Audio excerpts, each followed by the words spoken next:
ఒక క్వశ్చన్ అడిగారు, నెగిటివ్గా కాదు పాజిటివ్గానే. ఈ ఇన్ఫర్మేషన్ ఇంకొంతమందికి హెల్ప్ అవ్వచ్చు, అంటే మేము కూడా ఎలా చేయొచ్చు అని అడిగే వాళ్ళకి. సరే, అంటే స్కూల్స్ ఉన్నాయి కదా, గవర్నమెంట్ స్కూల్స్ ఉన్నాయి కదా, మళ్ళీ మీరెందుకు చదివిస్తున్నారు? పిల్లలు అంటే చిన్న చిన్న పిల్లలు కాదు, ఇది ఎన్నిసార్లు చెప్పాను మీకు. వాళ్ళంతా ఎంబీబీఎస్, బీటెక్, డిగ్రీ చదివే వాళ్ళు, నర్సింగ్, లా, ఇట్లాంటి వాళ్ళు చిన్నపిల్లలు కాదు. బయోటెక్నాలజీ, ఈ చిన్న కోర్సెసా? ఎంత అవుతుంది అనుకున్నారు ఒక్కొక్కళ్ళకి? ఊరికి చిన్నగా ఒక ఫ్రీ సీట్ నుంచి స్టార్ట్ చేసినా కూడా వాళ్ళకి మొత్తం అయ్యే లోపల 2 lakhs to 5 to 6 lakhs అవుతుంది ఒక్కొక్కళ్ళ మీద. చిన్నపిల్లలు ఈ స్కూల్స్కి వెళ్ళే వాళ్ళని నేను అసలు కౌంట్ కూడా చేయను. వాళ్ళని ఎవరినో సింగిల్ పేరెంట్ అయ్యండి, వాళ్ళకి హెచ్ఐవి ఉండో, లేకుంటే ఇతర ఏదైనా భయంకరమైన ప్రాబ్లమ్స్ ఉండో, సింగిల్ పేరెంట్ అయ్యండి, లేకుంటే అసలు తల్లిదండ్రులు లేక పిల్లలు ఉంటారు చూసారా.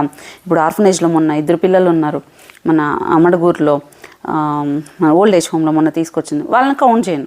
ఇంకొంతమంది ఉంటారు చిన్న చిన్న పిల్లలు, వాళ్ళ స్కూల్స్కి తీసుకెళ్ళేది కౌంట్ చేయను. నా పిల్లలకి ఎట్లయితే చదివించాలనుకుంటానో, చదవాలనుకుంటానో, నేను బయట ఆ పిల్లలను కూడా నేను అట్లే అనుకుంటాను. వాళ్ళు కూడా నా పిల్లలే. సాయి పిల్లలైనా ఎవరైనా నేను గవర్నమెంట్ స్కూల్లో వేసేసి నా పిల్లల్ని నేను ప్రైవేట్ స్కూల్లో వేసేసి నేను నీతి వాక్యాలు చెప్పుకుంటే ఉపయోగం ఉండదు. రేపొద్దున వాళ్ళని హయ్యర్ స్టడీస్కి మళ్ళీ నేనే చూసుకోవాలి. అప్పుడు వాళ్ళకి నాకు కూడా ఉంటుంది కదా, కొంచెం నేను కూడా మనిషినే కదా, బేసిక్ మంచిగా ఉండాలి అని నాకు కూడా ఉంటుంది కదా, అంటే కమ్యూనికేషన్ అంతా కూడా. సో నేను కొందరిని ప్రైవేట్ స్కూల్లో జాయిన్ చేస్తాం. వాళ్ళని అసలు కౌంట్ కింద కూడా తీసుకోను. నేను చెప్పే అంతా కూడా బీటెక్, ఎంబీబీఎస్ ఇట్లాంటివి. ఇంకొక లిస్ట్ ఉంటుంది. ఆ లిస్ట్లో ఎట్లా అంటే ఎవ్రీ మంత్ మెడిసిన్స్కి వెళ్తుంది అనమాట. కొంతమందికి 2500 నుంచి 8000 ఆటిజం కిడ్స్ ఉంటారు.